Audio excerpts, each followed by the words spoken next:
नमस्कार साथियों, जय हिंद जय भारत। आज से हम भारतीय संविधान के भाग एक से चर्चाएं प्रारंभ कर रहे हैं। अब तक हमने भारत में भारत का संवैधानिक विकास की महत्वपूर्ण चर्चा की। भारतीय संविधान में संविधान सभा का क्या योगदान रहा है उसको पढ़ा। हमने भारतीय संविधान की अनुसूचियों के बारे में पढ़ाई की और हमने भारतीय संविधान की प्रस्तावना को बिल्कुल कंसेप्ट के साथ चीज़ों को समझा है। अब हम भारतीय संविधान के भाग एक से विधिवत रूप से कक्षाएं को प्रारंभ करेंगे, जिसमें हम भाग एक देखते हैं जिसका नामकरण है संघ तथा इसका राज्य क्षेत्र। भाग एक के अनुच्छेद 1 से 4 तक की चर्चा है। इसके बाद भाग 2 आता है नागरिकता, जो कि अनुच्छेद 5 से लेकर के अनुच्छेद 11 तक है। इसके बाद भाग 3 आता है मौलिक अधिकार। हम एक-एक करके भाग अथवा अनुच्छेदों के बारे में चर्चाएं प्रारंभ करेंगे। सबसे महत्वपूर्ण ये कक्षाएं होने वाली हैं। आप किसी भी लेवल का एग्जाम दे रहे हैं या आप एक सामान्य जानकारी चाहते हैं तो निश्चित रूप से ये जो कक्षाएं हैं, रिकॉर्डेड जो क्लासेस हैं, आपके लिए महत्वपूर्ण साबित होने वाली है। किसी भी लेवल का आप एग्जाम दीजिए, सबके लिए रामबाण रहेगा। आइए अब आज हम भारतीय संविधान के भाग एक को प्रारंभ करें और आज हम केवल भारतीय संविधान का एक अनुच्छेद देखेंगे, अनुच्छेद 1। तो आइए देखते हैं। देखिएगा, भारतीय संविधान में 22 भाग थे मूल संविधान में, क्लियर है। उसी में से आज हम एक भाग की चर्चा करना चाह रहे हैं। तो भाग एक जो कि अनुच्छेद 1 से लेकर के अनुच्छेद 4 तक है, और भाग एक का जो नामकरण है, जो चैप्टर का नाम होता है, जैसे हम चैप्टर पढ़ रहे होते हैं किसी भी किताब में, तो चैप्टर 1 होता है, चैप्टर 2 होता है, तो उसका एक नाम होता है पर्टिकुलर। तो ऐसे ही भाग एक का जो नाम है वो संघ एवं इसका राज्य क्षेत्र है। देखिए, भारतीय संविधान का जो भाग एक है वो अनुच्छेद 1 से लेकर के अनुच्छेद 4 तक है। अनुच्छेद 1 है, अनुच्छेद 2 है, अनुच्छेद 3 है, अनुच्छेद 4 है। तो वैसे ही अनुच्छेद 1 है जिसमें देखें तो अनुच्छेद 1 3 बातों को कहता है, जिसमें भारत का नामकरण है, राज्यों का संघ होगा भारत, इस बात को कहा गया है, और भारत का राज्य क्षेत्र। यानी कि भारतीय संविधान का अनुच्छेद 1 हमें 3 चीजों के बारे में जानकारी दे रहा होता है: भारत का नामकरण, राज्यों का संघ और भारत का राज्य क्षेत्र। अब देखिए क्या है, तो इस बात को देख लेते हैं। अनुच्छेद 1 में कहा गया है कि इंडिया यानी भारत बजाय राज्यों के समूह के राज्यों का संघ होगा। क्लियर है। यानी कि राज्यों का समूह है क्या भारत? तो ये बात गलत है। इसमें क्लियर कट ये कहा गया है कि भारत, अनुच्छेद 1 में ये बात क्लियर कह दी है कि भारत राज्यों का संघ होगा, ना कि राज्यों का समूह। क्या? इसको थोड़ा घुमा करके पढ़िएगा, क्योंकि मैंने जो परीक्षाओं में आता है उस लैंग्वेज पर लिख दिया है। तो अनुच्छेद 1 में कहा गया है कि इंडिया यानी भारत बजाय राज्यों के समूह के भारत राज्यों का संघ होगा। यानी कि भारत क्या है? राज्यों का संघ है। देखिएगा, यहाँ इस बात से जो राज्यों का संघ है, इससे दो चीजें क्लियर होती है। यह शब्दावली दो बातों को स्पष्ट करती है। एक तो देश का नाम क्या है, तो देश का नाम यहाँ से आने वाला इंडिया और भारत। यानी कि संवैधानिक नाम भारत के कितने हैं? तो 2 हैं। प्रश्न परीक्षाओं में पूछा जाता है कि भारत के संवैधानिक नाम कितने हैं, तो भारत के संवैधानिक नाम 2 हैं। एक तो भारत है और एक इंडिया है। ध्यान रखना, अनुच्छेद 1 बहुत ज्यादा महत्वपूर्ण है। यहाँ जो भी लिखा है वो हर बात में अपने आप में प्रश्न को लपेटे हुए है, तो बहुत ज्यादा महत्वपूर्ण है। आप किसी भी लेवल का एग्जाम दीजिए, एसएससी सीजीएल है, एसएससी सीपीओ है, रेलवे चल ही रहे हैं, इसके बाद आप और भी कोई एग्जाम देख लीजिए, सब में यहाँ से प्रश्न अक्सर आता ही आता है। पीसीएस के एग्जाम हो, यूपीएससी का हो, कोई भी एनडीए सीडीएस, वहाँ आता ही है। तो इस बात को बेहद ध्यान रखिएगा कि यह शब्दावली दो बातों को स्पष्ट करती है कि देश का नाम, तो देश का नाम क्या है? भारत और इंडिया। यानी कि प्रश्न ये जो पूछा गया है कि भारत के कितने संवैधानिक नाम हैं, तो पूरे संविधान में भारत के केवल 2 संवैधानिक नाम हैं। एक तो भारत है और एक इंडिया है, जिनका उल्लेख अनुच्छेद 1 में मिल रहा होता है। दूसरा यहाँ से बात क्लियर होती है राज्य पद्धति, यानी कि भारत में सिस्टम क्या है। ये बात आपको यहाँ शायद पढ़ के उतनी क्लियर ना हो पाए, विस्तार से जान लेंगे तो हम इस बात को जान पाएंगे कि राज्य पद्धति का क्या विस्तार है। देखिएगा, इस बात को जो लिखा गया है अनुच्छेद 1 में कहा गया है कि इंडिया यानी भारत बजाय राज्यों के समूह के राज्यों का संघ होगा। इस बात को यहाँ पर बहुत संक्षिप्त में लिख दिया है, जो कि आप पढ़ने के अभ्यसरत हो कि हम ऐसा ही पढ़ते हैं। क्या पढ़ते हैं कि भारत जो कि इंडिया राज्यों का संघ होगा। India that is Bharat shall be union of states. Bharat जो कि इंडिया है राज्यों का संघ होगा, यानी कि क्या है कि भारत जो कि इंडिया है राज्यों का संघ होगा। संक्षिप्त में हम इस बातों को पढ़ते हैं। आइए अब इनके बारे में चर्चा करें। पहली बात यहाँ थोड़ी याद रखिएगा कि संघ एक शब्द होता है जिसका इंग्लिश में मतलब यूनियन भी है और फेडरेशन भी है। ठीक है भाई, मतलब संघ जिसका इंग्लिश में यूनियन और फेडरेशन दोनों हैं। लेकिन आप क्या याद रखिएगा कि अनुच्छेद 1 में भारत का नामकरण है। इसके अनुसार भारत के लिए भारत और इंडिया दोनों शब्दों का प्रयोग हुआ है। परीक्षाओं में प्रश्न हमें कंफ्यूज करते हैं, उस बात का ध्यान रखने के लिए एक फैक्ट और बढ़ाया गया है कि भारत संविधान में भारत के लिए हिंदुस्तान, आर्यावर्त, भारत या भारतवर्ष जैसे शब्दों का प्रयोग नहीं हुआ है। याद रखिएगा, परीक्षाओं में प्रश्न हमें बहुत ही कंफ्यूज करते हैं और उस शब्दावली को ध्यान में रखते हुए एक फैक्ट और बढ़ाया गया है, वो ये है कि संविधान में भारत के लिए हिंदुस्तान, आर्यावर्त, भारत या भारतवर्ष जैसे शब्दों का प्रयोग नहीं हुआ है। ये बात आपको समझ आई होगी। नंबर 3 है, देखिएगा यहाँ जो बात कही गई कि संघ, संघ का इंग्लिश में मतलब यूनियन भी होता है और संघ का इंग्लिश में मतलब फेडरेशन भी होता है। तो अनुच्छेद 1 में भारत को यूनियन ऑफ स्टेट्स कहा गया है, राज्यों का संघ कहा गया है। फेडरेशन शब्द का प्रयोग नहीं किया गया है।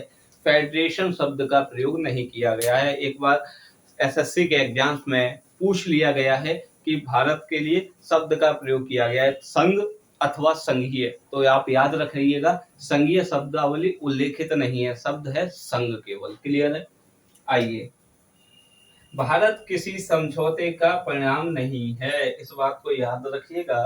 भारत किसी समझौते का परिणाम नहीं है। इस कारण से कोई भी इकाई मतलब भारत के जो भी राज्य हैं वर्तमान में उनकी बात कर रहा है, जैसे उत्तर प्रदेश, पश्चिम बंगाल, महाराष्ट्र, बांग्लादेश, ये सब, सॉरी पश्चिम बंगाल, बांग्लादेश नहीं पश्चिम बंगाल।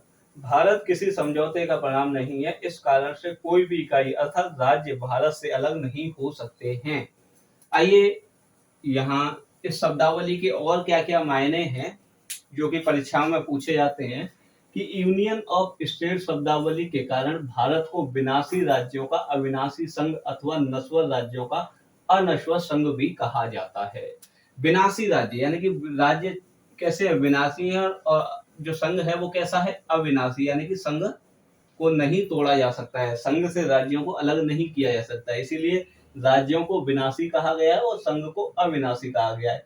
वैसे ही राज्यों को नश्वर कहा गया है और संघ को अनश्वर यानी कि जो अलग नहीं किया जा सकता कहा गया है। फिर समझ लीजिएगा, यूनियन ऑफ द स्टेट शब्दावली के कारण भारत को विनाशी राज्यों का अविनाशी संघ तथा नश्वर राज्यों का अनश्वर संघ भी कहा जाता है।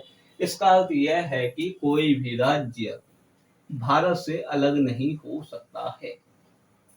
अगला पॉइंट है जो महत्वपूर्ण है कि भाई यहाँ से क्या है कि भारत में संघात्मक शासन व्यवस्था है, लेकिन संविधान के किसी भी अनुच्छेद में इस प्रकार की शब्दावली उल्लेखित नहीं है।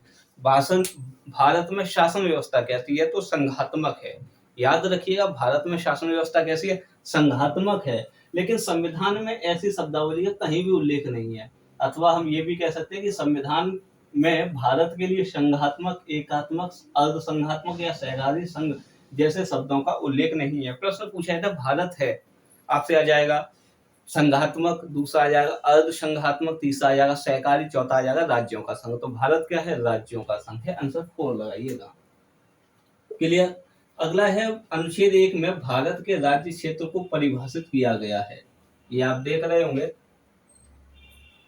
भारत का नामकरण हमने देख लिया है, राज्यों का संघ भी देख लिया। अब हम बात कर रहे हैं अनुच्छेद 1 में भारत का राज्य क्षेत्र। तो अनुच्छेद 1 में भारत के राज्य क्षेत्र को परिभाषित किया गया है। इसके अनुसार भारत के राज्य क्षेत्र में राज्य, संघ शासित प्रदेश तथा अर्जित किए गए प्रदेश शामिल हैं। क्लियर है? अच्छा, दूसरा याद रखिएगा, आपको अनुसूची पढ़ाई है तो अनुसूची 1 का भी यहाँ जो वीडियो है प्लेलिस्ट में उसको भी देख लीजिएगा कि अनुसूची ए मतलब अनुच्छेद 1 के अनुसार राज्यों तथा संघ शासित प्रदेशों की सूची अनुसूची 1 में है। ये भी यहाँ मेंशन किया गया है। अनुसूची क्यों बनाई गई उसको यहाँ समझ लेते हैं। इस संविधान का जो अनुच्छेद 1 था, अगर इसमें बाकी के राज्यों की सूची भी देते, जैसे वर्तमान में हम देखें तो 28 राज्य हैं, 8 केंद्र शासित प्रदेश हैं, अर्जित प्रदेश वर्तमान में कोई भी नहीं है। यानी कि हम ये कह सकते हैं कि भारतीय संविधान ने भारत संघ में किसी भी अर्जित प्रदेश को शामिल नहीं किया गया है। क्लियर है? तो यहाँ कहना यह था मेरा कि अगर हम उन जो 28 राज्य और 8 केंद्र शासित प्रदेश अगर उनको भी हम ऐड करते तो भारतीय संविधान का जो अनुच्छेद है वो बहुत बड़ा हो जाता। तो इसलिए वहाँ क्लियर ये लिख दिया गया है कि राज्यों तथा संघ शासित प्रदेशों की सूची जानने के लिए अनुसूची 1 को देखें। क्लियर है? अनुसूची 1 में ये पूरा विस्तार दिया हुआ है कि भाई उत्तर प्रदेश है, पश्चिम बंगाल है, इस तरह से नोट डाल के भी है कि भारत में कोई भी अर्जित प्रदेश नहीं है। समझने वाली ये बात है कि हमारी संविधान सभा के संवैधानिक सलाहकार थे sir VN. Rao, sir वेनिगल Narasimha Rao, जिन्होंने भारतीय संविधान का प्रारूप तैयार किया था। उन्होंने केवल भारत के लिए, जो हमारा भारत उस समय जो था उसके लिए केवल भारत शब्द का उल्लेख किया था। लेकिन जो भारत में जो हमारी संविधान सभा थी उसमें कई सदस्य थे जो भारत के लिए आर्यव्रत, हिंदुस्तान, मतलब यो यहाँ नामकरण है, हिंदुस्तान, आर्यव्रत, भारत, भारतवर्ष, ऐसे शब्दों का भी जिक्र करने पर तुले हुए थे कि अनुच्छेद 1 में ऐसा भी लिखा जाए। तो हमारे संविधान सभा के जो संविधान मतलब प्रारूप समिति के जो अध्यक्ष थे डॉक्टर भीमराव अंबेडकर साहब, उन्होंने इस बात पर अपने तर्कपूर्ण कारण बनाते हुए कहा कि भारत राज्यों का संघ है तथा इसका नाम जो है वो भारत अर्थात इंडिया किया जाए। क्लियर है? भारत अर्थात इंडिया, यानी कि भारत यानी कि वो इंडिया यानी भारत किया जाए। तो यहाँ थोड़ा समझ लेते हैं कि 18 सितंबर, ध्यान रखिएगा, 18 सितंबर 1949, क्या याद रखिएगा, 18 सितंबर 1949 को संविधान सभा द्वारा अनुच्छेद 1 में उल्लेखित भारत अर्थात इंडिया जैसी शब्दावली स्वीकार की गई थी। 18 सितंबर 1949 को भारत का नामकरण संविधान सभा ने स्वीकार किया था। अच्छा, हमारे संविधान सभा के एक सलाहकार थे एच.वी. कामत, हरि विष्णु कामत। आप कैसे लिखिएगा अपने नोट्स में, तो कुछ इस तरह लिखिएगा कि भारतीय संविधान सभा के संविधान सदस्य एच.वी. कामत, हरि विष्णु कामत ने राज्य के स्थान पर प्रदेश शब्द उल्लेखित करने का प्रस्ताव रखा था। यानी कि एच.वी. कामत साहब कह रहे थे कि जहां पर हम ये कह रहे हैं ना भारत का राज्य क्षेत्र, इसकी जगह किया जाए भारत का प्रदेश क्षेत्र। क्लियर है? ऐसा कौन कह रहा था कि भारत की जगह भारत का राज्य क्षेत्र, अर्थात इसको ये बोला है भारत का प्रदेश क्षेत्र। तो एच.वी. कामत साहब, हरि विष्णु कामत ने राज्य के स्थान पर प्रदेश शब्द उल्लेखित करने का प्रस्ताव रखा था। दूसरा हम देखें, संविधान सभा के एक सदस्य थे प्रोफेसर के.टी. शाह, जिन्होंने अनुच्छेद 1 में पंथ निरपेक्ष, समाजवादी एवं संघात्मक शब्द जोड़ने का प्रस्ताव रखा था। संविधान सभा के एक मतलब संविधान सभा के एक सदस्य थे प्रोफेसर के.टी. शाह ने अनुच्छेद 1 में पंथ निरपेक्ष, समाजवादी एवं संघात्मक शब्द जोड़ने का प्रस्ताव रखा था। और संविधान सभा के एक सदस्य थे महबूब अली बेग, जिन्होंने कहा कि संविधान के अनुच्छेद 1 में हम जिस यूनियन शब्द का प्रयोग कर रहे हैं उसकी जगह फेडरेशन शब्द का प्रयोग करना चाहिए। महबूब अली बेग ने अनुच्छेद 1 में यूनियन शब्द के स्थान पर फेडरेशन शब्द रखने का प्रस्ताव रखा था। हम संविधान के भाग 1 में अनुच्छेद 1 से 4 तक पढ़ेंगे तथा संविधान में संशोधन की प्रक्रिया क्या क्या है, किस प्रकार होती है, उसके बारे में चर्चा करेंगे। और भारतीय संविधान के जो राज्य हैं उनका कैसे पुनर्गठन किया गया इसके आधार पर चर्चा करने वाले हैं। वर्तमान में 28 राज्य हैं, हम वहाँ मतलब एक एक करके सभी राज्यों के बारे में विस्तार से पढ़ने वाले हैं कि किसका गठन कैसे किया गया। हमारे लिए भाग 1 जो है संविधान का बहुत ज़्यादा महत्वपूर्ण रहने वाला है, क्योंकि इसमें हम बताया है कि 3 चीज़ों को पढ़ेंगे। एक तो अनुच्छेद 1 से 4 तक पढ़ेंगे, दूसरा राज्य पुनर्गठन आयोग पढ़ेंगे तथा संविधान में संशोधन की प्रक्रिया को पढ़ेंगे। आशा करता हूँ ये बात आपको समझ में आई होगी। बने रहिए साथ। जय हिंद, जय भारत।